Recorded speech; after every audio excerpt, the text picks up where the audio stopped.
어떤 아가씨가 있었습니다. 그 아가씨는요, 참 아리따운 아가씨입니다. 그 아가씨에게 남자친구가 있었습니다. 남자친구를 만나기 위해서 몇 시간 전부터 꽃단장을 하고 나아가는데 뭔가 하나 문제가 있습니다. 배가 살살 아프기 시작합니다. 그렇지만 이제 남자친구가 만날 시간이 돼서 그냥 나갑니다. 남자친구랑 데이트를 하는데 왜 이렇게 배가 아픈지요? 방귀가 그만 나올 것만 같습니다. 참습니다. 하지만 남자친구와 데이트가 1시간이 지나가고 2시간이 지나갑니다. 얼굴이 노래집니다. 더 이상 방귀가 항문 끝까지 밀려 나올 그런 지경입니다. 어떻게 하면 이 문제를 해결할 수 있을까 고민하다가 이 아가씨가 한 가지 방책을 떠오릅니다. 밖으로 나가서 이 남자친구에게 사랑의 고백을 크게 하면서 방귀를 뀌면 못 알아듣겠지, 방구의 소리를 못 듣겠지. 그렇게 하고는 이제 남자친구를 벤치로 불러드립니다. 그리고는 이야기합니다. 자기야, 나 자기에게 할 말 있어. 뭔데? 그리고는 귀에다가 이야기합니다. 자기야, 나 자기 사랑해 하면서 방귀를 붕 하고 낍니다. 그러더니 남자가 뭐라는 줄 아십니까? 미안한데 방귀 소리 때문에 못 들었어. 뭐라고 했지? 세상에는요, 거스를 수 없는 힘들이 있습니다. 커다란 방귀 소리를 사람의 목소리로 거스를 수가 없습니다. 강하게 움직이는 힘을요, 약한 힘이 어떻게 거스를 수가 없습니다. 우리가 사는 세상에는 이 순리라는 법칙이 있습니다. 이 순리가 뭐냐? 자연스럽게 흘러가는 힘을 이야기합니다. 예를 들면 이 사과는 하늘에다 두면 어디로 떨어집니까? 바닥으로, 땅으로 떨어지죠. 이걸 뭐라고 하죠?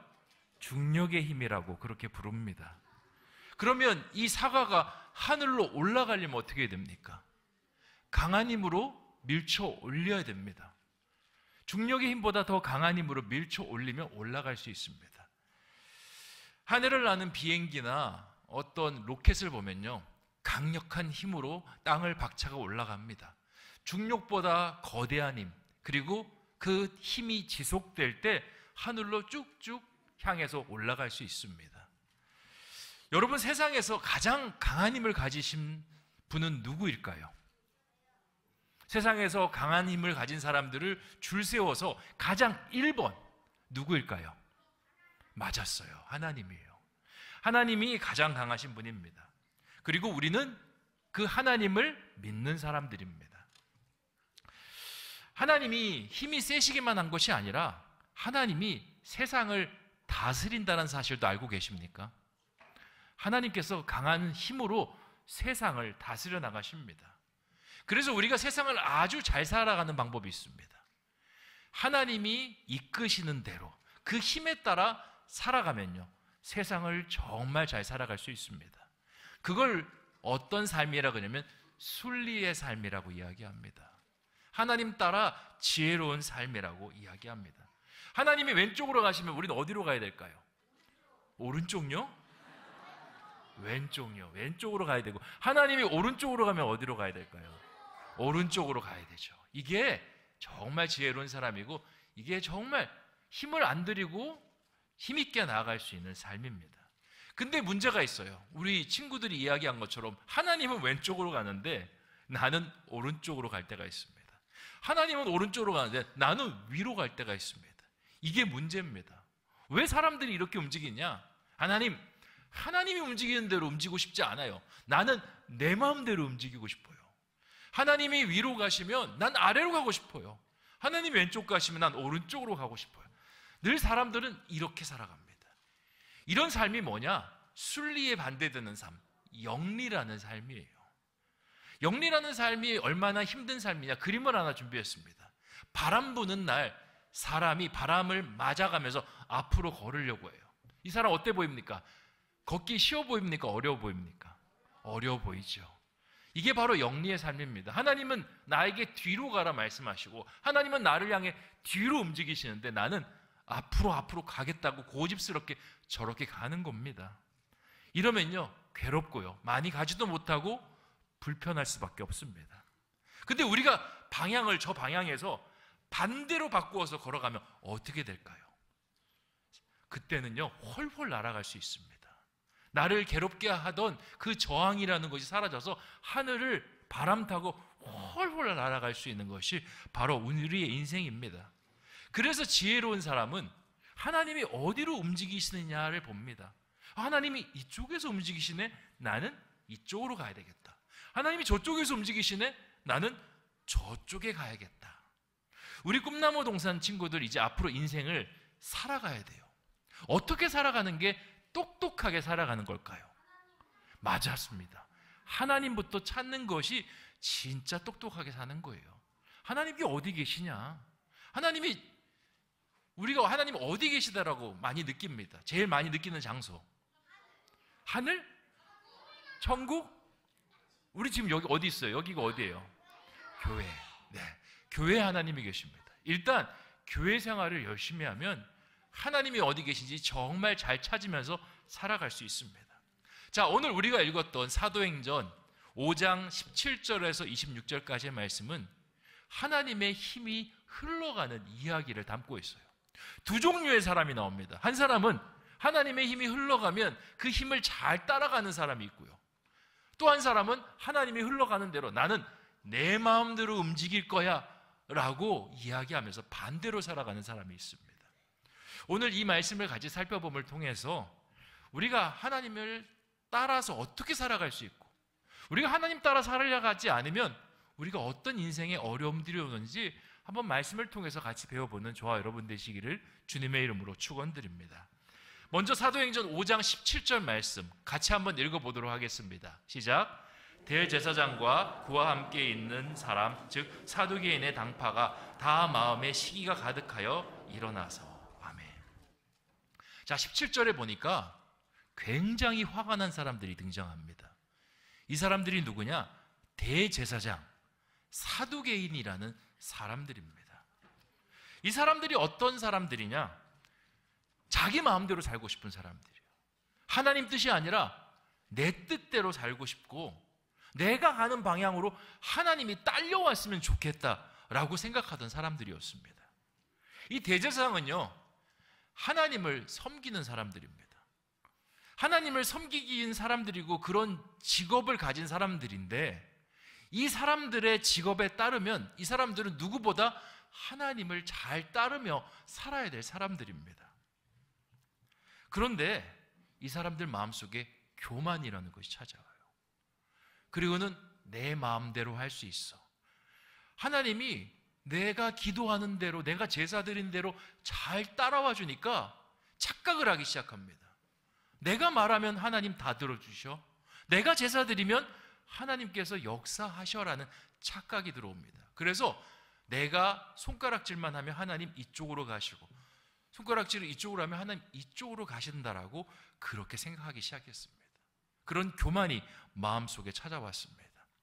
그리고는 이 사람들한테 이렇게 이야기합니다.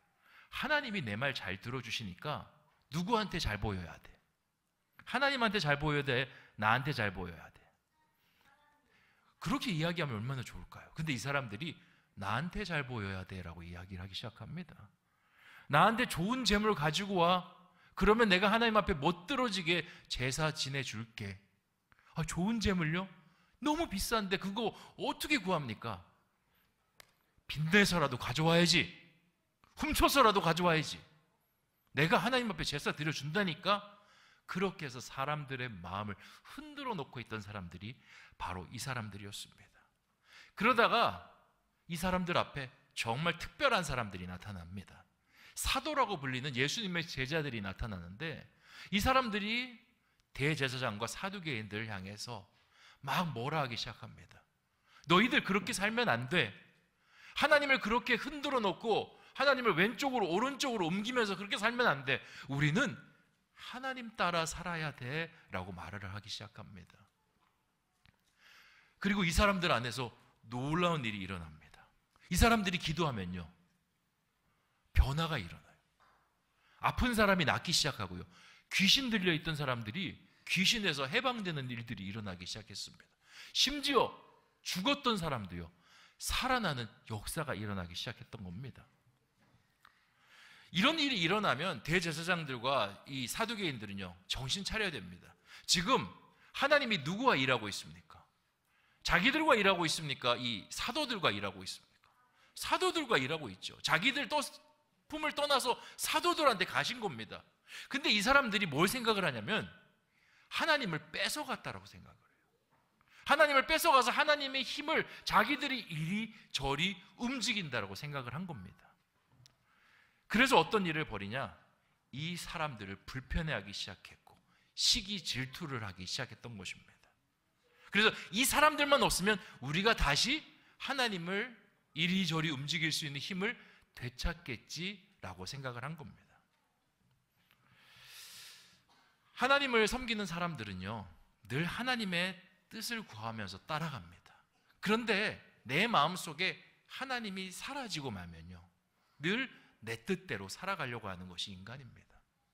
목사님에게 남동생이 한 명 있습니다. 2살 어린 남동생인데 어렸을 때 동생이랑 정말 친하게 많이 지냈습니다. 뭐 놀이터에서 놀기도 하고요, 같이 오락실도 가고 정말 친하게 지냈어요. 목사님의 부모님이 동네에서 노는 건 다 괜찮은데 한 가지 꼭 가지 말라고 했던 곳이 한 군데 있었습니다. 교회? 교회 아니에요. 어디냐면 동네에 있는 저수지에 가지 말라고 했습니다. 저수지는 이제 물을 담아놓는 이런 저장하는 큰 호수 같은데 거기 가지 말라는 거. 거기 가서 놀다가 어떻게 된다? 물에 빠져 죽는다. 그래서 안 갔습니다. 근데 오늘처럼 굉장히 추운 겨울이 됐을 때 목사님이 동생을 꼬셨어요. 야, 우리 저수지 가서 놀자. 동생이 얘기합니다. 형, 안 돼. 엄마 아빠 가지 말라고 했잖아. 야, 저수지에 물에 빠질까 봐 엄마 아빠 가지 말라고 한 거지. 지금 저수지가 꽝꽝 얼어서 지금 가서 스케이트 타면 최고야. 그리고는 목사님이 동생을 데리고 갔습니다. 어디로요? 저수지로. 저수지로 데려갔더니 진짜 얼음이 꽝꽝 얼었고 둘이서 막 스케이트를 타면서 썰매를 타면서 정말 재밌게 놀았습니다. 그런데 문제가 생겼어요. 생각보다 이 얼음이요, 두껍게 얼지 않았습니다. 중앙에는 이 얼음이 얕게 얼었어요. 그래서 동생이랑 놀다가 그만 중앙에서 어떤 일이 벌어졌을까요? 얼음이 깨졌습니다. 동생이 물에 빠졌습니다. 다행히 제가 엉겹결에 동생을 잡아서 물속으로 쑥 들어가진 않았어요. 만약에 쑥 들어갔으면 그 안에서 죽었을 겁니다. 잡았는데 이제 동생이 물속에서 허우적거리기 시작합니다. 제가 손으로 잡았는데 뭐 너무 미끌거리고 막 경황이 없어서 동생을 잡아 끌 수가 없습니다. 동생은 물에, 찬물에 그냥 들어가 있고 저는 동생을 땡기려고 막 애를 쓰고 있습니다. 근데 초등학생의 힘으로 동생을 물 밖으로 빼어내려고 하니까 빼어내줍니까? 그리고 바닥은 미끄럽고 동생도 울고 목사님도 울었습니다. 그러면서 하나님 앞에 기도드렸습니다. 하나님, 죄송해요. 엄마 아빠 말씀 들었어야 되는데 안 듣고 이렇게 하다가 지금 큰일이 났습니다 하고 있는데 저 멀리서 대학생 형이 와서 동생을 번쩍 들어서 구해줬어요. 그 대학생 형도 위험했습니다. 얼음이 깨질 수 있는데 중앙까지 들어와서 제 동생을 구해줬어요. 이제 그 형한테 인사를 드리고 집에 왔습니다. 근데 온몸이 어떻게 됐습니까? 제 온몸에 물로 흠뻑 젖었습니다. 집에 돌아왔습니다. 부모님이 물어보십니다. 무슨 일이 있었냐고. 솔직하게 이야기합니다. 저수지 가서 스케이트 타다가 동생이 빠졌었다고. 그런데 다행히 대학생 형이 나타나서 구해줬다고. 너무 잘된 일 아니에요? 엄마가 뭘 했을까요? 네. 자, 맴매 갖고 오세요. 부터 시작해가지고 이제 엄청나게 혼났습니다. 우리가 하나님 뜻대로 살지 않고 내 뜻대로 살면요, 꼭 이런 일을 만납니다. 어떤 일? 예기치 못한 어려움. 평소에 우리가 건강하게 살아갈 수 있는 것, 행복하게 살아갈 수 있는 것, 엄마 아빠 아래서 그렇게 편안하게 살아갈 수 있는 것, 이게 하나님께서 주신 은혜라는 거 알고 계세요? 하나님께서 이걸 은혜를 주셨기 때문에 우리가 이걸 누릴 수 있어요. 그리고 하나님께서 이것을 더 안전하게 하시려고 우리에게 부모님을 주시고 부모님의 말씀을 주셨어요. 그래서 우리는 부모님의 말씀을 따라 살면 위험할 일, 문제될 일 하나도 없습니다. 근데 우리 마음속에 내 마음대로 하고 싶은 마음이 솟구쳐 올라. 저수지 가고 싶어. 게임하고 싶어. 내 마음대로 막 하고 싶어. 성질 내고 싶어. 싸우고 싶어. 이렇게 하는 순간 우리의 삶 속에 어려움이라는 것이 찾아오기 시작한다는 겁니다. 어른도 마찬가지예요. 내가 하나님 떠나서 내 마음대로 살고 싶어요. 그리고 내가 마음대로 선택하는 순간 이 어려움이 찾아오는 겁니다. 오늘 말씀에서 이 대제사장과 사두개인들에게 이 일이 벌어졌습니다. 하나님이 사도들을 통해서 깨우쳐 주셨는데 깨우치지 않고요, 더 악한 일로 치닫게 됩니다. 18절 말씀 같이 한번 읽어보겠습니다. 시작. 사도들을 잡아다가 옥에 가두었더니. 사도들을 말을 듣고 마음을 돌려야 되는데 사도들을 어떻게 했다고 합니까? 옥에 가두었다. 옥이 어딥니까? 지옥? 감옥에 가두었어요. 그리고 옥에 가두면 하나님 말씀 전하지 못하겠지라고 생각을 했습니다. 그리고 사람들이 자신들의 말에만 귀를 기울이겠지라고 생각을 했어요. 근데 이 대제사장들과 사두개인들이 착각한 게 있습니다. 이 사도들 뒤에 누가 있습니까? 하나님이 계세요. 하나님의 힘을 인간이 거스를 수 있을까요? 거스를 수 없습니다. 하나님이 계신 걸 모르고 사도들만 제어를 하면 자기가 마음대로 이 세상을 쥐락펴락 할 수 있다라고 생각을 했습니다. 착각이었죠. 하나님이 뒤에 계셨고 하나님의 힘은 거스를 수가 없습니다. 하나님께서 일을 다른 방향으로 일으키십니다. 19절 말씀 제가 읽어보겠습니다. 주의 사자가 밤에 옥문을 열고 끌어내어 이르되. 밤에 천사가 찾아옵니다. 옥문을 엽니다. 그리고는 나가서 복음을 전하라고 이야기합니다. 20절 말씀도 읽어보겠습니다. 가서 성전에 서서 이 생명의 말씀을 다 백성에게 말하라 하매. 하나님께서요, 지금 너와 함께하고 있고 복음을 전하는 건 지금 하나님 편에서 일을 하고 있는 거기 때문에 걱정하지 말고 나가라 이야기하고 있는 겁니다. 우리가 세상을 살아가면서 하나님 말씀을 따라 살아야 되는 이유가 여기 있습니다. 하나님께서 A라는 곳으로 나가고자 하시면요, 인간은요 그 A를 거스를 수가 없습니다. 하나님께서 B라는 곳으로 나가고자 하시면 B를 거스를 수가 없습니다. 하나님께서 우리 자녀를 하나님의 꿈으로 이루시겠다라고 밀어붙이시면요, 우리 자녀는 하나님의 꿈대로 이루어집니다. 우리 가정을 복음의 가정으로 하나님께서 밀어붙이시겠다라고 말씀하시면 그걸 거스를 수 있는 사람이 없습니다. 근데 우리가 하나님과 같이 서지 않습니다. 그래서 생기는 문제가 뭐냐면 시간이 오래 걸립니다. 우리 자녀가 하나님의 꿈을 이루는데 시간이 오래 걸리고 우리가 우리 가정이 복음으로 하나 되는데 그 시간이 오래 걸리는 겁니다. 그래서 지혜로운 사람은요, 하나님께서 어디로 가시는가 찾는 것이 정말 지혜로운 사람인 것입니다. 오늘 말씀에 보여주지 않습니까? 아무리 이 대제사장들과 사두개인들이 이 옥문을 사도들을 가두고 그 사도들을 잡아서 또다시 가두고 해도요, 절대 막아낼 수가 없습니다. 왜냐? 이 일은 하나님께서 하시는 일. 그럼 역으로 이야기해 볼까요? 하나님께서 우리 가정과 함께 하시고 우리 자녀들과 함께 하시면요, 우리 자녀들이 조금 지금 잘못 되어가는 것처럼 보인다 할지라도, 조금 실수하는 것처럼 보인다 할지라도, 조금 시행착오가 있는 것처럼 보인다 할지라도 결과는 하나님께서 인도하시는 방향으로 나아간다는 겁니다. 옥문에 갇혔다고, 우리 자녀가 잠시 어딘가에 갇혔다고 그거 문제가 되지 않습니다. 하나님에게 문제가 되지 않습니다. 좌절하거나 낭망할 것이 아닙니다. 하나님께서 그를 들어서 사용하실 겁니다. 얼마 전에 기독교 뉴스를 하나 봤는데 참 감동적인 이야기가 하나 있었습니다. 이 전효셉 목사님이라는 분의 이야기인데요, 이 청주에 있는 작은 교회를 섬기는 목사님입니다. 이 목사님, 사모님, 그리고 사랑이라는 이 3살배기 딸아이가 하나 있습니다. 참 단란한 가정이죠. 근데 아픔이 있습니다. 저 중앙에 보이는 사랑이라는 아이가요, 고칠 수 없는 질병이 있습니다. 듀센 근위 영양증이라는 질병을 갖고 있는데 유전자병입니다. 이 팔다리의 몸통, 다리 근육이요 점점 약해지는 병입니다. 10살이 자랄 때는 이 팔다리의 근육이 약해서 땅바닥에 주저앉을 수밖에 없는 병이고요. 이제 20살이 되면 이제 몸에 있는 근육뿐만 아니라 이 자율신경계 근육, 심장이라든지 폐라든지 여기에 있는 근육들도 약해지는 병입니다.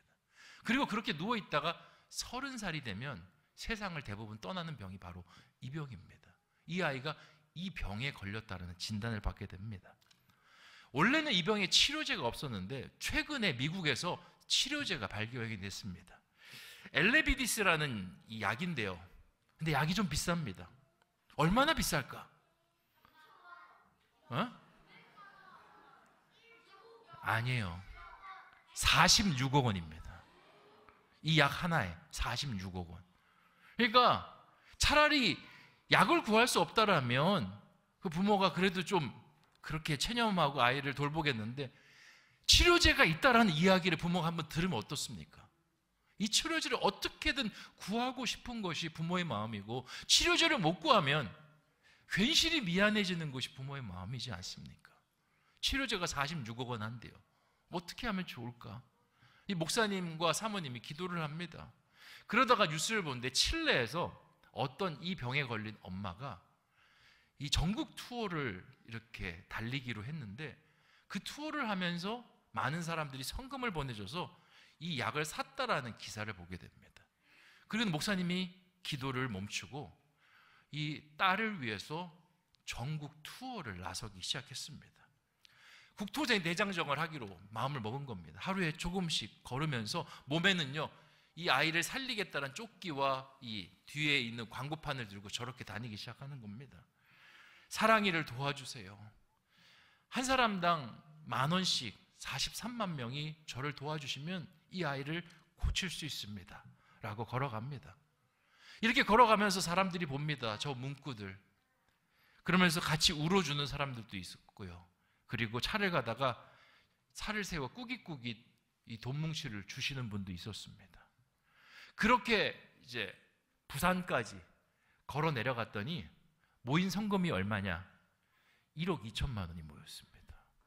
뭐 43억에 비하면 너무나 작은 금액인데 하나님께서 은혜를 주셔서 걸어가게 하셨고, 부산에 도착했을 때 정말 자기가 이 한 달 동안 걸었지만 만질 수 없는 큰 돈을 만지게 됐습니다.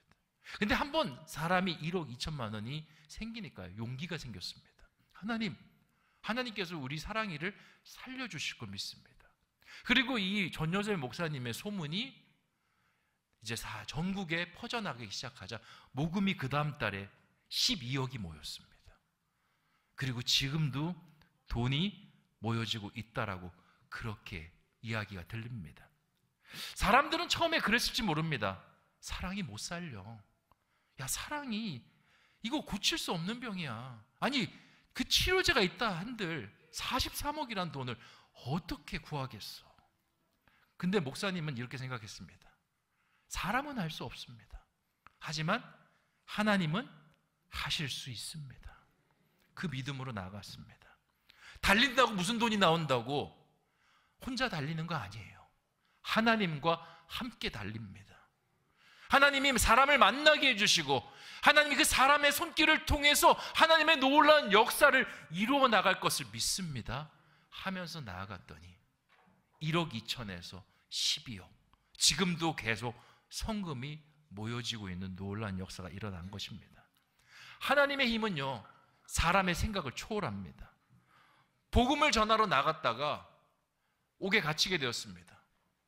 솔직히 속상할 만합니다. 아니, 난 복음을 전하러 하나님 일하러 나갔는데 왜 내 삶 속에 이런 일이 벌어졌을까? 우리 자녀 교회에서 성경학교도 잘하고 신앙생활도 잘하는데 왜 우리 자녀에게 이런 어려움이 일어났을까? 거기까지만 보면요, 어려움입니다. 하지만 오늘 말씀에서 하나님께서 옥에 갇힌 사람들을 어떻게 역사하셨습니까? 풀어주셨습니다. 옥에 가두면 다시 풀어주시고 다시 풀어주시고, 풀어줄 때마다 그들의 마음이 어떻겠습니까? 하나님께서 함께 하시는 걸 느끼고 그 마음이 성령으로 충만해졌습니다. 사랑의 아버지 전여세 목사님도 마찬가지입니다. 처음에 걸을 때 이거 걷는다고 해서 우리 딸 살릴 수 있을까? 우리 딸이랑 하루라도 더 같이 있는 게 은혜가 아닌가? 그래도 믿음으로 걸어 나갔습니다. 그랬더니 하나님께서 그 걸음 끝에 1억 2천만 원, 12억이라는 돈을 허락하셔서 그 아이를 살릴 수 있도록 인도하신 겁니다. 이게 하나님의 능력입니다. 그러니 우리가 누구를 찾아야 되겠습니까? 내 생각을 찾고 내 의지, 내 마음대로 하는 것을 찾아야겠습니까? 하나님을 찾아야겠습니까? 하나님을 찾아야 하는 겁니다. 저는 이 말씀을 읽으면서 이런 생각도 들더라고요. 하나님, 애초부터 이 사랑이가 그 희귀병에 안 걸리면 좋았지 않겠습니까? 하나님, 옥에 안 갇혔으면 사도들 더 복음 잘 전하지 않았겠습니까? 이런 생각을 가지게 됐어요. 우리들도 그러잖아요. 우리 자녀들 처음부터 그냥 어려움 안 겪고 순탄하게 쭉쭉 치고 올라가면 얼마나 좋겠습니까? 제가 이 생각을 하면서 성경에 있는 이야기들을 하나하나 지어나가니까요. 뭐까지 지어지는 줄 아십니까? 하나님의 역사 이야기까지 지어지더라고요. 하나님께서 왜 우리의 삶 속에 이런 어려움을 하셨을까? 어려움은요, 우리 인생의 순리입니다. 누구나 어려움이 찾아올 수 있어요. 근데 하나님의 순리는 그 어려움이 있어도 하나님의 꿈을 향해 나아갈 수 있도록 인도하신다라는 겁니다. 어려움이 전혀 하나님의 역사에 걸림돌이 되지 않는다라는 겁니다. 하지만 하나님과 함께 그 어려움을 같이 풀어나가면 그 어려움이 우리의 신앙을 다시 한번 살아나게 하고 그리고 살아있는 신앙으로 바꾸는 놀라운 역사가 있다는 것을 말씀을 통해 배우게 되었습니다.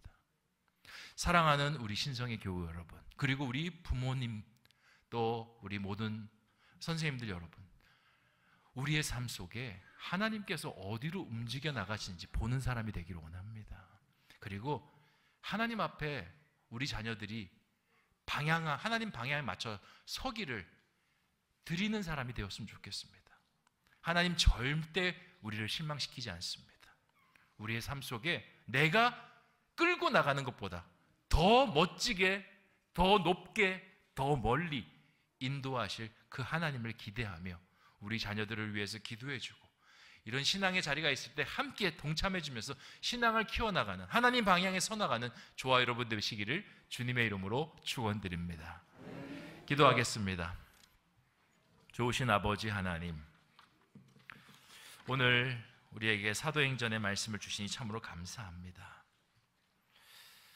하나님의 편에 서라고 대제사장이란 직무, 사두개인이란 직무를 주셨는데 그들은 자기 마음대로 살았습니다. 그리고 하나님도 내 마음대로 좌지우지 할 수 있을 거라 생각했습니다. 하지만 점점 하나님과 멀어지는 걸 느꼈고 하나님이 사도들에게 흘러가는 것을 보게 되었습니다. 사도들에게 흘러간다면 자기들은 하나님과 지금 거리가 멀어지고 있다는 걸 깨달아야 되는데 사도들을 미워합니다. 사도들을 막아섭니다. 그렇게 하면 자신들에게 그 하나님의 힘이 흘러올 것처럼 그렇게 생각합니다. 하지만 하나님의 힘은 막을 수가 없습니다. 하나님의 역사는 능치 못함이 없습니다. 이것을 우리에게 깨닫게 하셨습니다. 우리 자녀들 어디다 맡겨야 됩니까? 하나님께 맡겨야 됩니다. 내 인생, 우리 가정 어디다 맡겨야 됩니까? 하나님의 순리의 방향 속에 맡겨야 됩니다. 그러면 어려움도 위기도 아픔도 하나님께서 그것을 간증으로 은혜로 바꾸어 주실 줄 믿습니다. 그렇게 나아가는 우리 모든 신성의 교우들 될 수 있도록 인도하여 주시옵소서. 감사를 드리오며 모든 말씀 예수님의 이름으로 기도하옵나이다. 아멘.